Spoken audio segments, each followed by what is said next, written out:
Jorge. Augusta, she, her. Hi, everyone. I'm Ruby. They, them pronouns are good for me. Should I just segue in? Okay, awesome. My name's Ruby. I was invited here by Augusta through a connection at the Friendship House.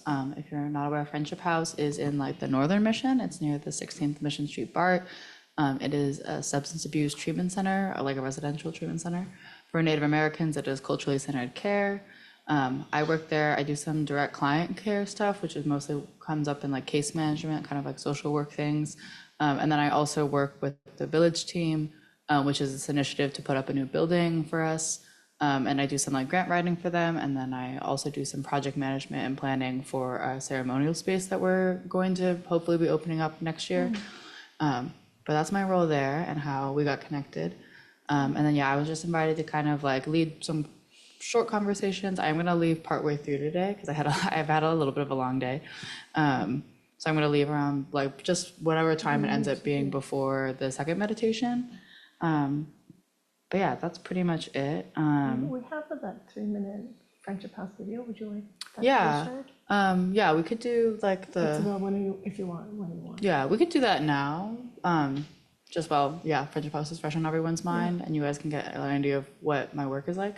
And then I'll kind of get into, land acknowledgements, and we'll talk about some other things before getting into the Oak Flat Stronghold. Yeah, so that's just our little trailer for our big long-term project. It's, very slow moving, but as is, things like that are very costly in working with the city of San Francisco. But yeah, a small bit of history about Friendship House. Friendship House is the oldest urban Indian organization in the country. It was established in 1963 by a Navajo woman, Helen Wakazu, who was one of many Native Americans who came to California under relocation, which was this program by the federal government that was like technically voluntary but largely coercive of getting young Native people off of like their ancestral lands to move them to cities, as like part of like assimilation policy, that the hope was that if you took them off of the land and you had them go get higher earning jobs, or at least jobs in cities, the people wouldn't come back, and that would start to break down the village systems and the just like the larger social networks of reservations, which it definitely did have an impact in that way. But what the federal government didn't really anticipate was that a ton of people ended up forming really strong intertribal communities, which San Francisco and Oakland and Los Angeles are all cities that have really rich intertribal communities, starting in the 60s, but even before that. San Francisco is the only city in the US at this time that has an American Indian Cultural District, which is like the Northern Mission, and encompasses the American Indian Cultural Center. It includes Friendship House, the Native American Health Center, Indian Education through San Francisco Unified School District, as well as Bates, which is the Bay Area American Indian Two-Spirit Association. So yeah, there's a lot of rich history in the city, and I think, it doesn't always like get included. And I think, the American Indian Cultural District being established was part of like a move to try to kind of like bring more light to that. But yeah, so I think it's something that San Francisco, has, I think, a better relationship than a lot of other cities. But there's still like a lot of, I think, people just like not really like being aware that there's like still Native people around, and people from like kind of like all over the country and all over the continent who are living in San Francisco and still like doing work and having modern lives and jobs, and are your neighbors and your coworkers and things like that. But it's also been really devastating. Like, I mean, it's not a coincidence that the first urban Indian organization was a rehab. A lot of like the like devastation that hit the Native community was like in alcoholism, that you had people that were already dealing with a lot of poverty and then were removed from their social systems, and all of their support networks. So Friendship House being established was like a hope to just like save a lot of people, and it has, but it's still very devastating, and you don't save everyone. And we've also kind of seen that even though like a lot of like there's still definitely a lot of urban natives who are like descendants of people who are on relocation, you still have rural areas that are hit harder with drug use, and like fentanyl has moved from cities to kind of like all across the country. So there's still like a lot of death and grief around that. But yeah, so that's kind of like just an overview of the like Native communities in the Bay Area and in cities in general. My specific lineage, my grandfather is the one that's Native on my mom's side. And his family is from like the Great Plains region. He's Hunkpapa, Lakota, and Ihaњktoњwaњ, Dakota, which is like the southern border of South Dakota. And his family came out because they were adopted out, which was like started really early on in like the late 1800s. Both of his parents were adopted by like white families from like newspaper ads, which was just like a really early trafficking method of like white families to just like basically just buy up children. And like there's not really a ton of records around it. It continued up until like the 60s was what they refer to as like the 60s scoop, that it was like really, really popular, but it was happening way before. It still kind of happens. And now there's some protections around it. The Indian Child Welfare Act came out in like the 70s to try to address it, which means that like there's a prioritization for Native children to be placed with Native foster families if they need to be removed from their families. But there's lots of loopholes that people end up still being separated. So yeah, that's how like the Native side of my family ended up in California. And then... And can I invite all of you to notice what's happening in your heart? What's happening in your gut? Maybe for some of you, this is old news and you're just being reminded of the heartache. And maybe for some of you, it's all brand new and your heart is being pulled on to face reality, right? And the strength of our practice is that as we face reality, we can heal and we can nourish and we can come together stronger as a community to actually navigate life, because life is very hard. If you just come from the Buddhist angle, first noble truth, suffering, right? Like the skirting of the suffering creates more suffering. It's in my understanding, that's where the fentanyl addiction and the drug addictions and alcohol addictions and other challenges, whether it's cutting or not eating or vomiting up what you've eaten or all of the things, like I see my experience, I see that at the root of that is trying to somehow cope with the shit. Yeah. Right? It's hard. It's hard. It's hard.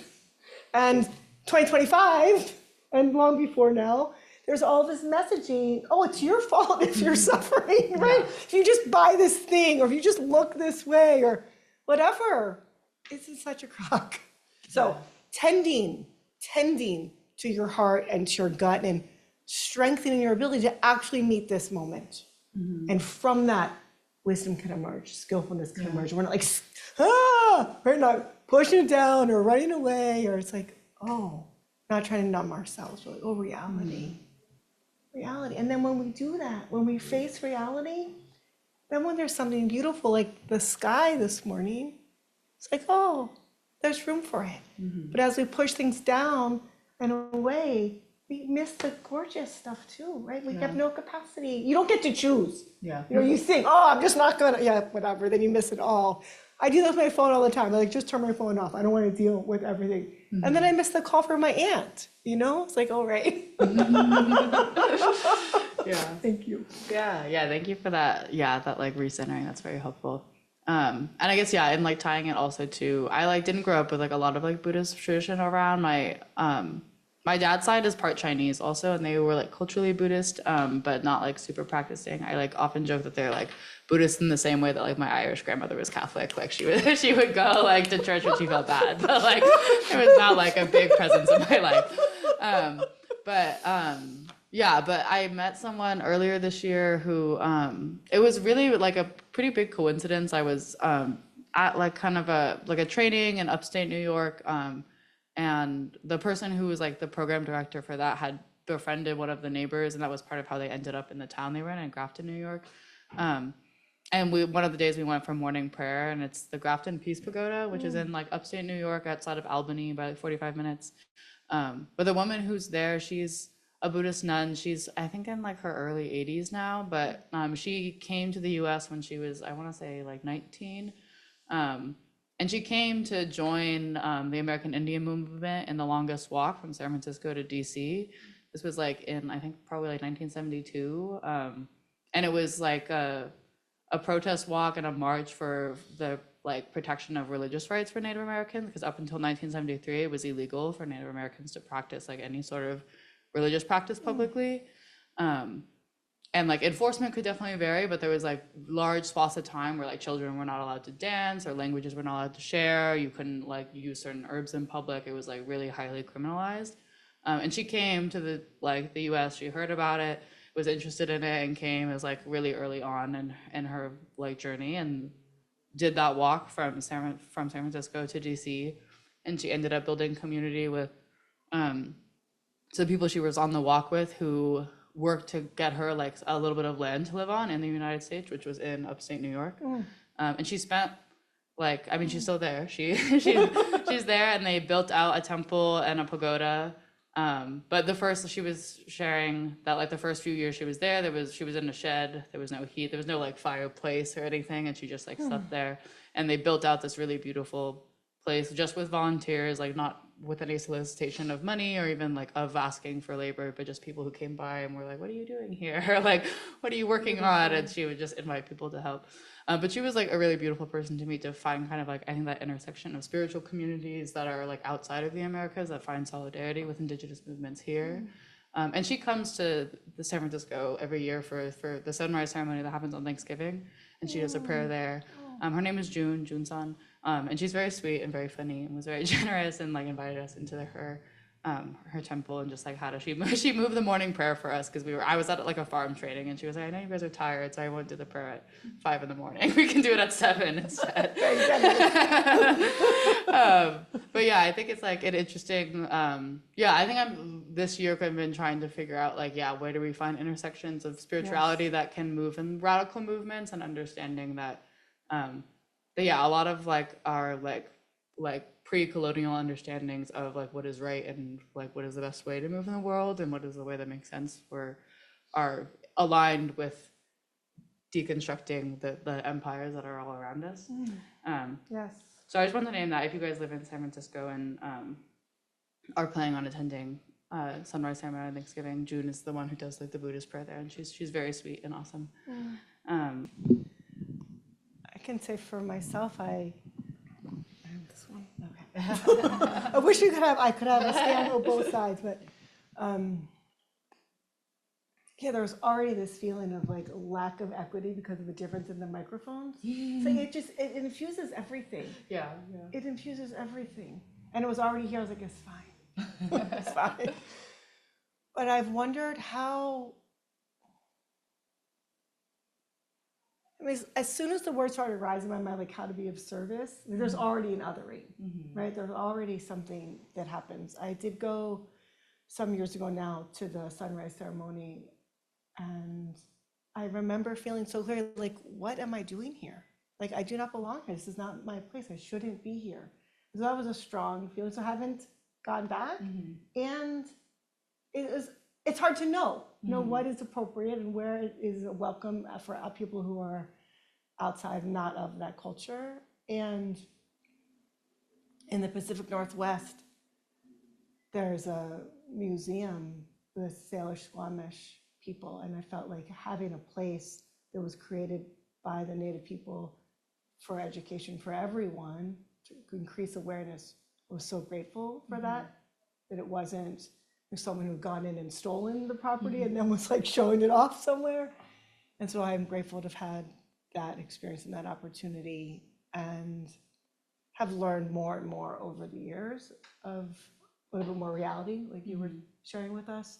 And I appreciate the growing awareness and knowledge, because without the knowing, we just run around, as Jorge was saying, we continue to make things worse, right? And when you know, then there's a chance. You still I can still be unskillful, but I do know that, and I do know that one of the things that I can do in this position that I sit in is to offer amplification, right? So,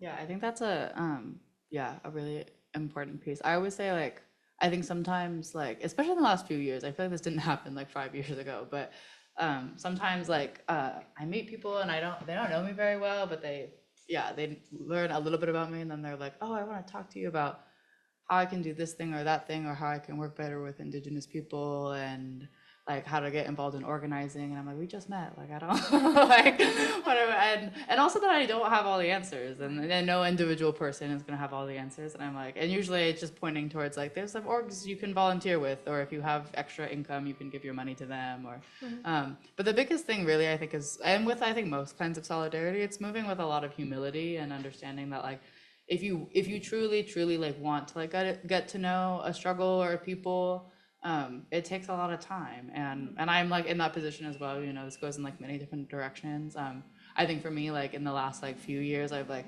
gotten to know like a lot more Palestinians and what's going on in Palestine and what has been going on for a long time in Palestine, and it takes a long time, and there's like, and I'm never gonna know everything, and I'm never gonna be in the same position as someone who's going through that. But I think having a lot of humility and just like, and prioritizing relationships, I think is also huge. Just that like, if that's something you truly desire, you have to like be in community with people. And it doesn't mean you have to show up to every single thing, but just like get to know them as people. And like you were saying, like just like be mindful of like, at what points are you just like feeling guilty about something and looking to absolve it and looking to be like, oh, I'm a good person. I'm gonna like donate my time or my money. Where you could also just like build relationships with people, and you'll be a better ally that way if you know them, and then you understand like kind of like more nuanced issues that are going on, and not just like what you can read in an infographic or wherever you find it. And I think for like something a little bit more tangible is like, I think if you have the option, if you are someone who's like inherited a lot of land, or even like just land that you're not using, I think it's like a good point to consider like returning that. And there's like lots of different avenues to do that. It will vary a lot depending on where you live. If you have land that's somewhere that is like near an organized nation, that's like usually pretty like, more streamlined than if you're in a place like San Francisco, where like the Association of Ramaytush are a very like overwhelmed small group of people. But yeah, I think those are things that are both worth considering, that like it takes a very long time, and there are like tangible things that make a huge difference, especially for Indigenous people who have lost their land bases. Like having places to live and places to like do ceremony is huge, and it is beneficial for everyone because Indigenous stewardship does so much to combat climate change and like heal the land, in a way that I'm sure a lot of you are kind of like familiar with those ideas as like kind of a spiritual community. But yeah, I think those are like the things that like it's hard to like, I think yeah, sometimes people just want, they're like, oh yeah, if I just like go show up to this action, then I'm gonna be good. I paid my land tax, I'm good Like, now. yeah, I know. Like my friends and I joke about that all the time, that people really just like they pay their land tax, or they like, you know, they post their little thing and they feel really good about it. But like, and I wouldn't tell people not to do those things, but I think sometimes it's more of a disservice if you just do that thing and then you like are like, okay, I'm good for the year until like the next Columbus Day or whatever it is, right. Or Thanksgiving or whatever it is. So like, I think for the most part, like humility goes a really long way, and just like truly like genuinely prioritizing relationships with people. And then through that, you will like slowly find other opportunities that you can like tangibly help. Like you're in relationship with people, and then you find out that like, oh, like there's this pipeline or this dam that's gonna get built in this place that you are like, oh, I have like, I can take some time off of work and I can drive and go like support something like that. Like there are like tangible things that will come up, but it's hard to give suggestions to people about like, here's this broadcast like generalization about what you can do to be a better supporter. Like it's like more complicated than that. But you gave us clear directions Yeah. to build relationships Yeah. and be humble. Yeah. Listen. Build relationships, be humble. If you're part of the like class of people in the Bay Area who own a lot of land, Right. I don't know if anyone is in that room, in that position, but or anywhere even. Like I think sometimes it just happens in like, you know, kind of innocuous ways. Like I met someone who recently they had a friend of a friend who like had some family that had like farmland that they had fallen out of use, basically, that their family had like stopped like practicing farming, and they ended up getting connected with some people who helped them kind of like figure out the like really dry logistics of doing like a land trust return. Beautiful. But it is like possible, and I don't think it's the only thing that needs to happen. Like we can't like land trust our way to like the future that I hope that we will have. It will take like a lot more than that. Mm-hmm. But it is something that like everyday people, like lots of like very normal people like inherit like land, even if it's not like giant, you know, forests of land. Like even like little bits are sometimes helpful. Yeah, maybe with that, I'll do like a short bit, I think, on land acknowledgements. I'm sure people have heard them before. They're very popular now. And I think the biggest thing is that, Continuing to feel your body, right? It's so easy, like we're habituated to come up into the mind, particularly when we're having conversations about things that we care about.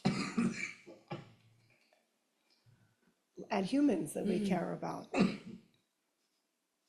And the heart and the gut, you know, they're doing stuff too. They're available for you to share with you.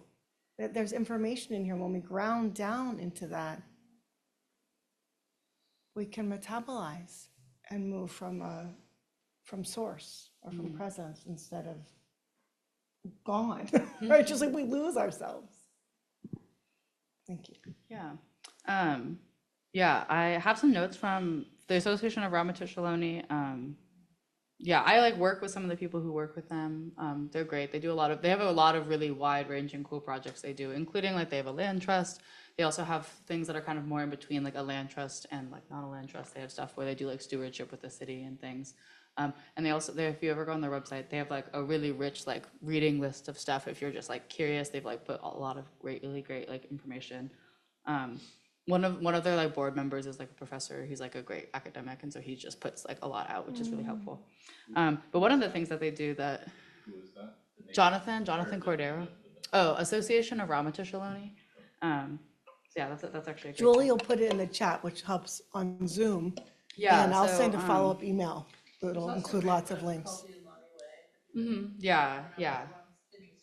Yeah, they have a lot of really great information. And so yeah, the Ramatish are not a federally recognized tribe. They're really like there's not a lot of federal recognition for Ohlone people, which is largely due to colonial anthropology. I could go on about Alfred Kroeber forever. He was a terrible person. That's really like all you need to know. And he was a terrible person who was part of the like cultural genocide of Ohlone people, and then he advocated to like not have them be federally recognized because they're like culturally extinct. And he stole a ton of their stuff. His name was Alfred Kroeber. He's not alive anymore. He passed away a long time ago, but there's like lots of like academic institutions that are named after him. But yeah, with that, I'll read a land acknowledgement. Association of Ramatish has like a lot of different versions. If you're ever like in a position where you want to read one, you can. Yeah, for the most part, they're honestly just for like orienting space. They don't really do a lot for the Ramatish. Like besides like get like name recognition, which I think to some extent is helpful. But if it's the only thing you do, it doesn't do a ton. But I'll read one of the examples that I like that they have. They have a ton that they have like all kinds of different like kind of tones and uses for like different examples of like what kind of institution might use them. This one is the one from the San Francisco Human Rights Commission. So it's like we, the San Francisco Human Rights Commission, acknowledge that we are on the unceded ancestral homeland of the Ramatish Ohlone, who are the original inhabitants of the San Francisco Peninsula. As the indigenous stewards of this land and in accordance with their traditions, the Ramatish Ohlone have never ceded, lost, nor forgotten their responsibilities as the caretakers of this place, as well as for all peoples who reside in their traditional territory. As guests, we recognize that we benefit from living and working on their traditional homeland. We wish to pay our respects by acknowledging the ancestors and relatives of the Ramatish community and by affirming their sovereign rights as First Peoples. Yeah, so that's generally, I'm sure you've probably heard them kind of here and there. They're like in the Bay Area. I feel like we do them a lot at big meetings and events and things, but it's just basically like, this is where you are. This is like the people who are the stewards, and hopefully they also acknowledge that they're still here. And often, like in most of the United States, most of especially big cities and stuff, we're not ceded. But that just means that there was not a treaty where the Ramatish said, okay, in exchange for this, we're gonna give you this land. It's usually not what happened. There's like some reservations are ceded in that way technically, which is still contentious. I mean, it's ceded underneath like the threat of death. But yeah, so that's kind of like my bits on land acknowledgements. The things that they know also is just that like, just to be intentional about why you do it, because oftentimes we just do it to kind of like check a box that you're like, okay, like we acknowledge that they were here. But I think like They were here. yeah, that they were here and that we did that, and now it was bad, but it's okay now. Right. But I think like if you're part of like an institution or a group that's doing them, I think it's just important to orient with like, okay, if you want to do a land acknowledgement, like what would you tangibly do as an organization? And that can be like if you have the financial means, like paying like a land tax or something like that. But often I think it's better if you also like are actually building relationships. The farm that I was at for this like training where I met Jun-san, what they did was they had like a seed exchange that they would do, or like they would grow native crops for the Mohican Nation that were mostly displaced to Wisconsin, and then they had a project that they would dedicate time and labor and part of that land to growing ancestral seeds that like had been like lost or at least like really close to being fully lost, and then would send them back to the Mohican people for their seed bank. So things that like are relevant to your work and also are like actively engaged in things that are being asked for by those people are like great. Sometimes like with the Ramatush, they're like a very small organization and they have like non-Ramatush employees as well. But they're often very, very busy. And so in all likelihood, like they can't engage with every org that's like asking to work with them. So I think like if you can just like compensate them financially for something and just like find a project that feels like aligned with what your work does, I think that's like a great way to engage with that. Not creating more labor for them. Yeah, because I think often they're really sweet and they're really like really knowledgeable. It's such a blessing when they get to have appearances and things, but it's like it's really a handful of people. And so sometimes I think they just get like, bombarded with everyone wants them to come and speak and do this or like teach this thing. And they're like, we don't have the time, like we can't do that. And they have lots of other really cool projects that they're working on that take a lot of their time. So I think something to be mindful of. That's not always true with like every like tribal nation, like, but the Ramatush I know just like from working personally with them, they're like they're very spent out. So you can always ask, but in all likelihood, like they are not going to have time to like come and do a visit with you. And from what you just said, Ruby, I feel like I had the misunderstanding that there weren't Ramatush people left. Like, Yeah. that's still the belief that is somehow in the ethos. Yeah, I think it's really common in like coastal cities. Like it's interesting. I was telling a friend this, like I think like in urban areas in general, I think sometimes we forget like native people exist, and especially like people who are native to a land that is now a big city. I think that the understanding is that like if there are people in cities, it's because they moved here and they're from like far away from here. But sometimes I was telling a friend, I was like, sometimes like our idea that like progressive politics means like you treat this group of people better is like kind of backwards. And sometimes like I've met people who like identify a lot more with conservative politics who happen to live near reservations that have like much more humanizing views of native people than the people who are like like really into Gavin Newsom and liberals and Democrats, like who like are like like Native Americans, that's cool, but they don't really think you exist. And if like you're bringing up native issue, it's like they don't really care. Or if they do care, it's kind of more on this dehumanizing, like you're like a martyr to them or like some sort of like symbol of like this pure past and not like a well-rounded community that has like pitfalls and also really beautiful things about it. So it can come up in funny ways, because I think sometimes like you'll actually find like conservative or like rural communities which like tend to be conservative end up actually having like at least like more like well-rounded understandings of native people because they live in proximity to them than like people who are like living in big cities that like do have relationships with native people, but they don't realize that they do because they just like think they're Mexican is often the thing. They're like they're just like, oh, I thought you were Latino, and you're like, no.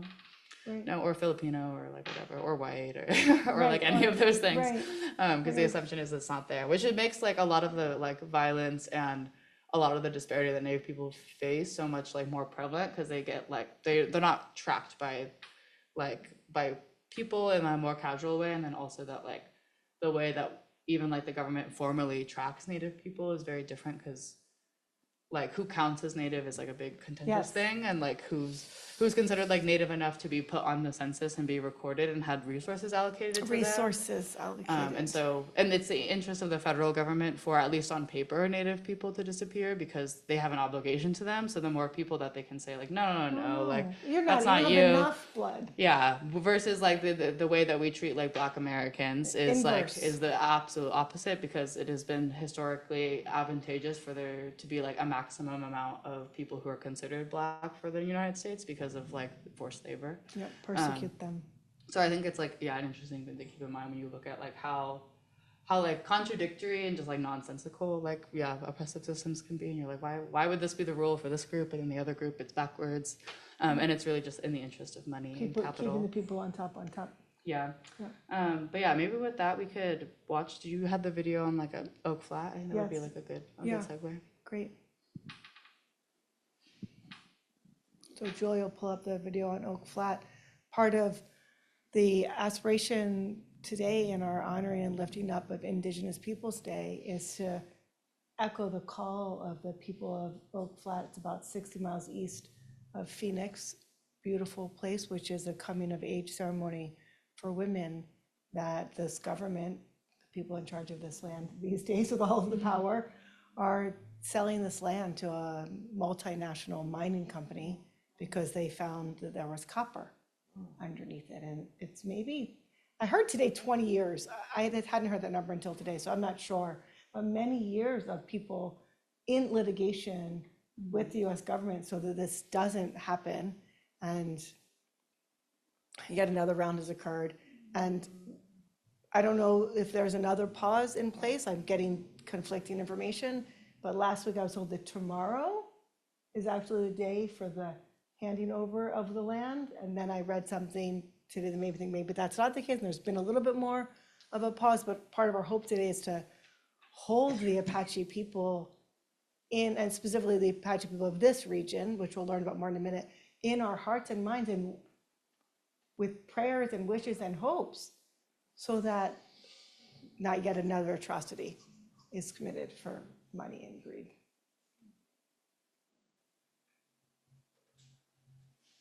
Noticing how it feels, right? Letting your heart break open.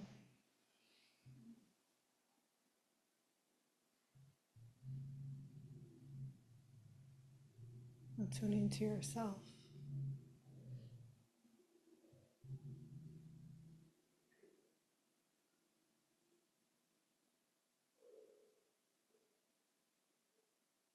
And inviting your hearts to lift up their prayer. Our prayer, the prayer.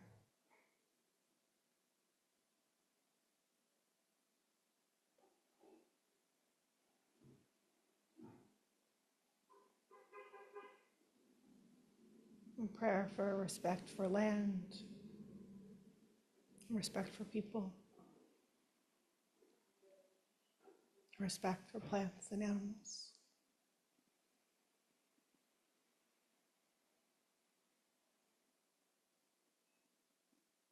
And respect for ourselves.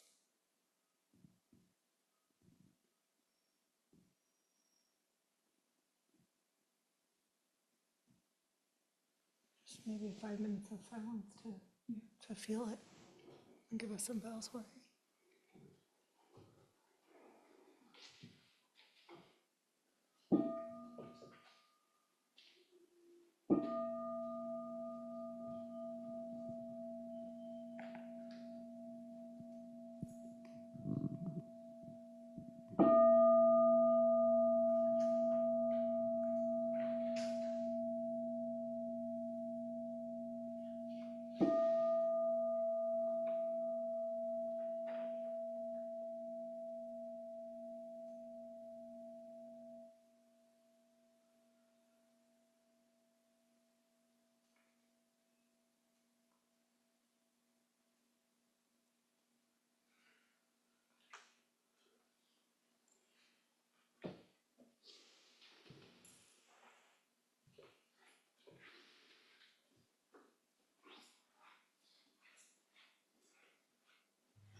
May it be so.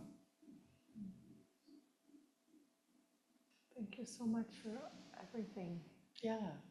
Yeah, I can, yeah, thank you for sharing that video. And I think that's a really, really beautiful and also really heavy way to, share that story.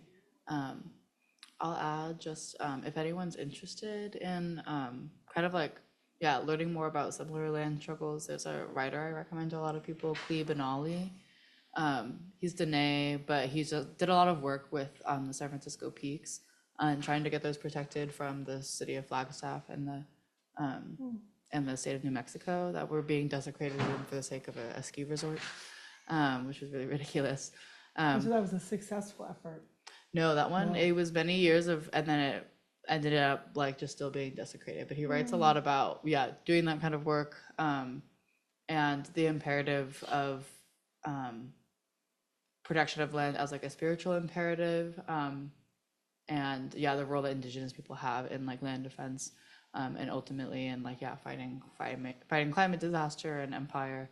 But he has a book that's really, and a lot of also just like essays and things that are available for free online. If you look up his name, it's Klee, like Klee, and then it's Benally, Benally.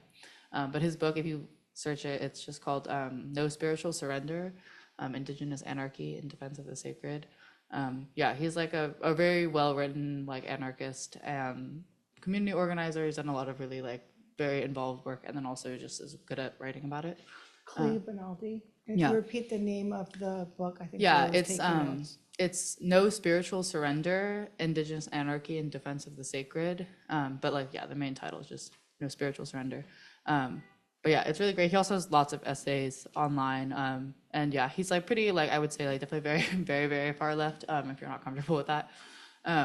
But it's really well written. And I think even if it's not your politic, if it's not your thing, it's also just, I think, helpful to like expose yourself and like inoculate yourself to those ideas, because we get bombarded with lots of like really just like liberal Democrat, like not very like imaginative like solutions. And so I think it's helpful to like think of like what are other solutions and what are other worldviews to think about it, because we just don't get a lot of exposure to that. And he has like lots of like I think like rightfully critical things to say about like other land defense work and things that haven't gone so well, and like how do you like just like move with a lot of urgency. And then maybe I can just like leave out with the prayer. Beautiful. I think that would be great. That'd be wonderful.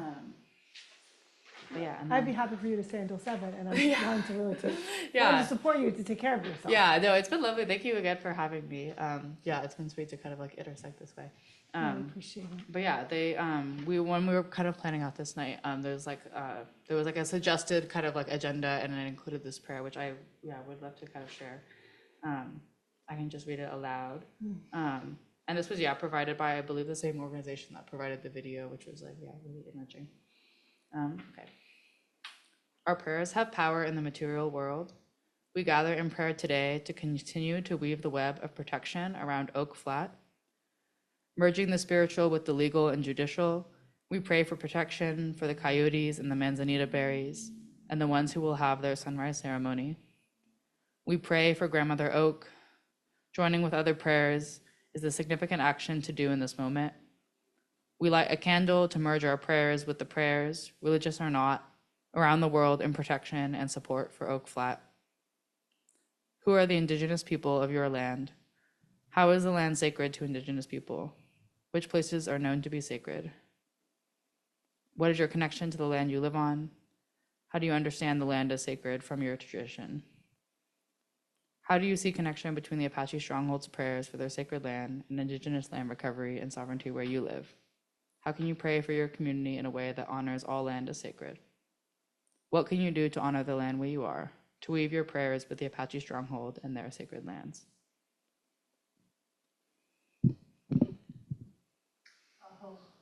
Aho. Ashe.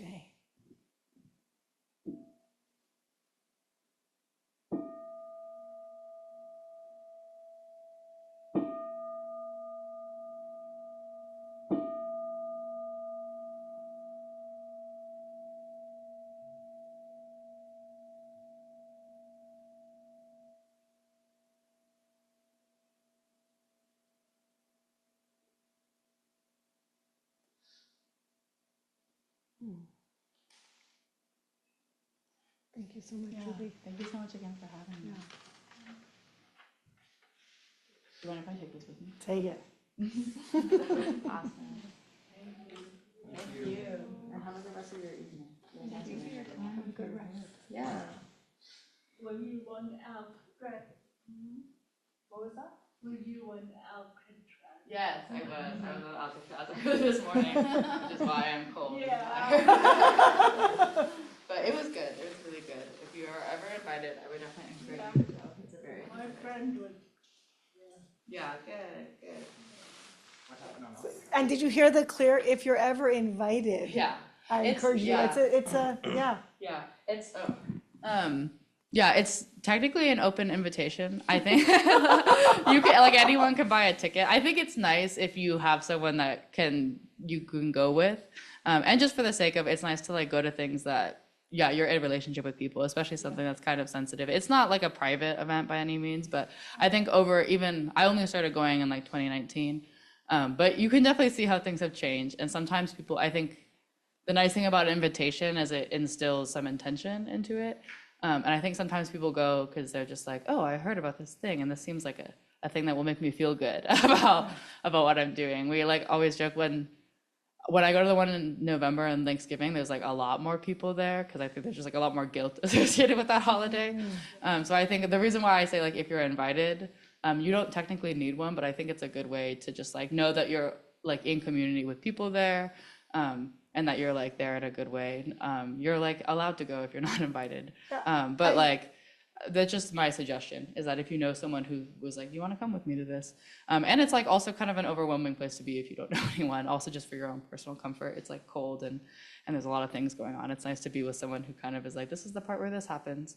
Yeah, I feel like I really want to echo the invitation because I did go a few years ago Yeah, as in an intention of being support and being ally. And I was Yeah. like, what the fuck am I doing here?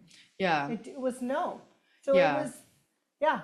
Yeah, and I think mostly it just over the last few years it just changed a lot, and part of that change is because it's become like sometimes it can just feel a little spectatory, even if people are coming Yes, with a good very intention, spectatory. but you're like, oh, like there's a lot more people that don't look like instead of A who lot this of is people what. look like me. Yeah, like so I think it's nice Problem. if you have the opportunity and someone invites you, and I think with a lot of like ceremonious things, like there's lots of things that aren't technically like you're not allowed to go, but it can be like nice for like the communal experience if everyone is going in with an intention, and invitation can be part of that. But yeah, thank you for inviting me here. Thank you so much. And yeah, like I'll be sure to reach out. And I hope the rest of your rest of your night feels like a good settling in and like orientation into the crazy world we live in. But yeah. Reality. Thank you. Rest well, rest well.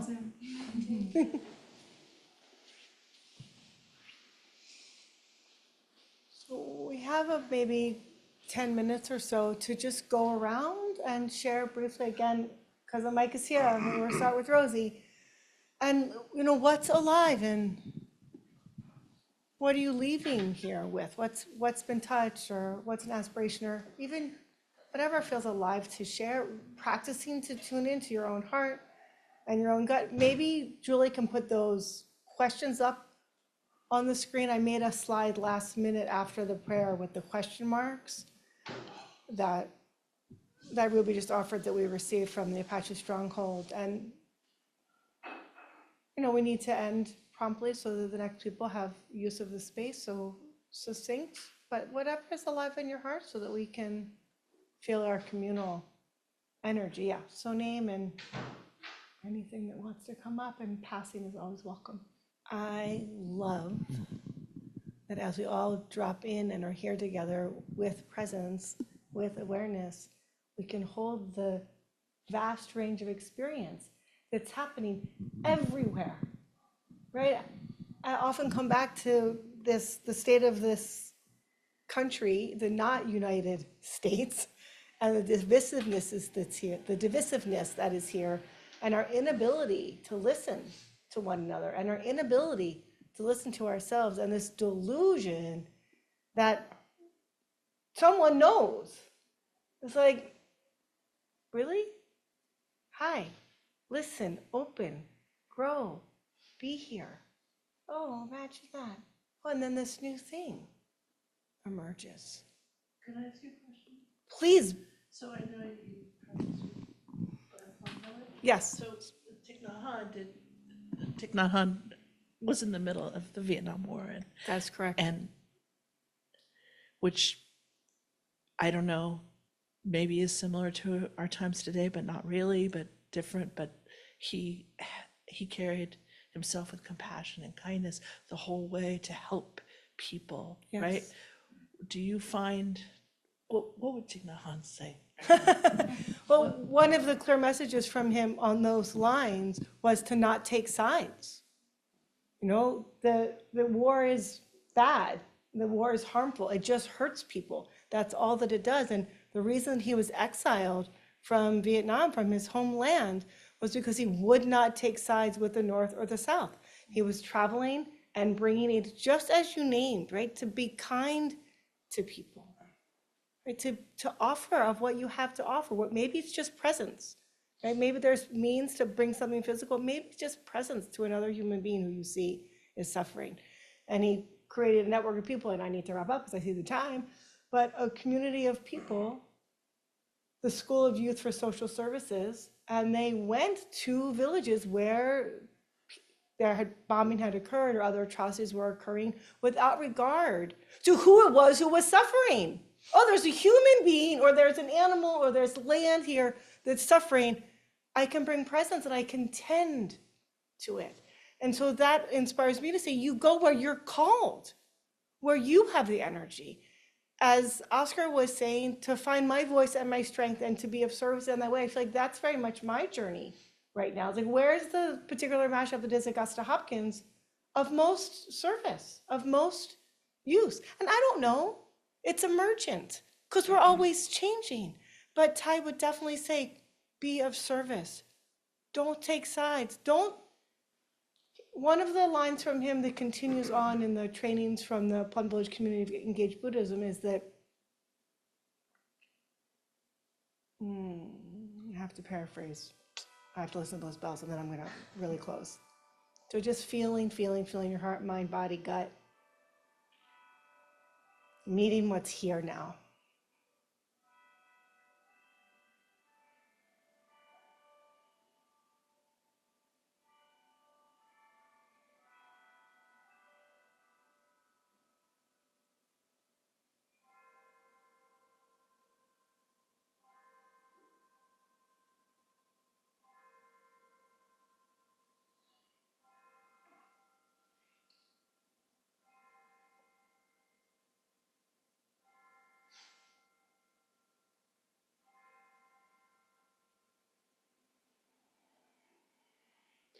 Truth is not a fixed, stagnant, static thing. It's emergent, it's ever changing. New information comes in, something happens. It flows through us and we can get stuck in some dogma of thing, and all we can do is suffer when we're caught in right and wrong. Yeah. I just really wanted to add, just because was reading this old version of a Thich Nhat Hanh book that I've had for a while, and what he said about the conflict was to lift up the side that is weaker until with the goal of having them be equal forces, and then step in and remove the conflict. Beautiful. So I just wanted to add that. Equity. Important. Yeah. Beautiful. Thank you, Oscar. Thank you so much. All right, it's 7:00, so we'll close things off. Thank you. Thank you, everyone, for being here. Thank you, Rosie, for leading us off with the reading, and Julie holding it down on Zoom, and Julie for holding it down on Zoom, and Judy for coming here and offering us your wisdom. Naomi for staying. All the people who are new to this gathering for coming this evening, and Jorge, thank you for being on the bell. So we'll have a small bell to massage our bodies in preparation for standing.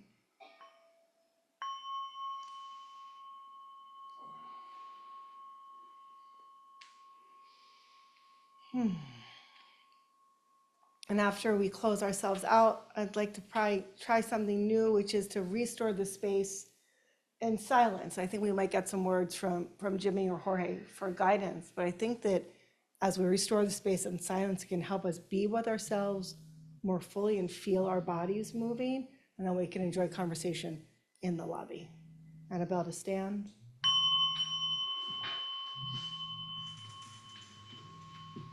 And then we can bow to each other here in the space and on Zoom, and to the candle that we light for the Apache people.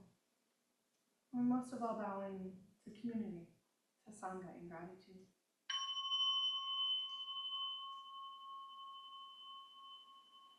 Sangha near and far. And then turning around 180.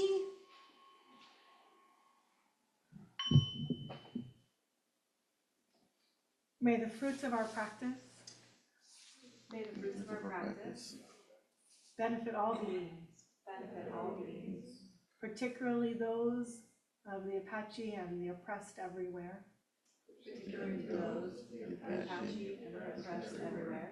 May they have their land. May all know peace.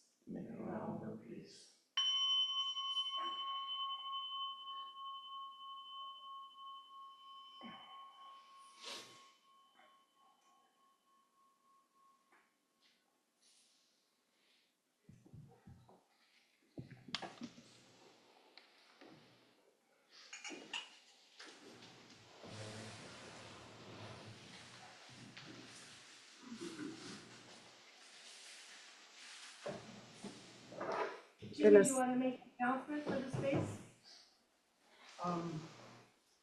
Well, just that this is a completely volunteer and Donna or generosity-based organization. Dharma's offered for free, but the rent and the lights and the computer, all that stuff costs money. So if you have it in your means to give, there's a bunch of different ways that we can accept donation. Venmo, cash, credit cards, etc., etc., etc. Thank you very much. And if you can't, don't worry about it. Just keep coming back here. It's 2 rows of chairs in the center and then 2 out there. Signing off in Zoom land. Ciao, ciao.